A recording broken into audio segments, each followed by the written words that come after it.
করোনার প্রকোপ কাটিয়ে কিউআর বেস টিকিট থেকেই ব্যবহার শুরু হয় মেট্রো অ্যাপের। সেই মেট্রো অ্যাপের নাম পরিবর্তন হয় 2025-এর আগস্টে আমার কলকাতা মেট্রো। সেই অ্যাপের মাধ্যমে শুধুমাত্র টিকিট কাটা নয়, সেই অ্যাপ থেকে পাওয়া যায় প্রত্যেকটি শাখার টাইম টেবিল। এছাড়াও মেট্রো যদি কোনো রকম সার্ভিসের অসুবিধা থাকে বা টাইমের পরিবর্তন হয়, সেই টাইমও কিন্তু পাওয়া যায় এই মেট্রো অ্যাপ থেকে। তাই যাত্রীদের জন্য অত্যন্ত সহজ এবং সুবিধাজনক এই আমার কলকাতা মেট্রো অ্যাপ। সুবিধা হয়, কনভিনিয়েন্ট খুবই, কারণ আমি ধরুন তাড়াহুড়ো হয়ে আছি, প্রচুর লাইন, তো তখন তো সুবিধা হয়, খুবই সুবিধা।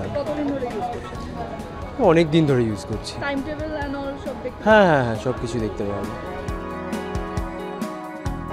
শুধুমাত্র টিকিট কাটাও নয়, রিচার্জ করা যাবে স্মার্ট কার্ডও এবং তাতে মিলবে বিশেষ ছাড়। সেই ব্যবস্থাও রয়েছে এই অ্যাপে।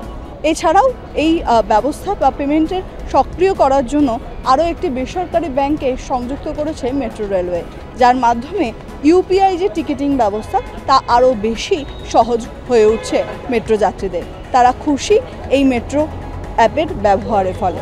ক্যামেরায় সন্দীপ সুমির সঙ্গে শাশ্বতী রায়, কলকাতা টিভি।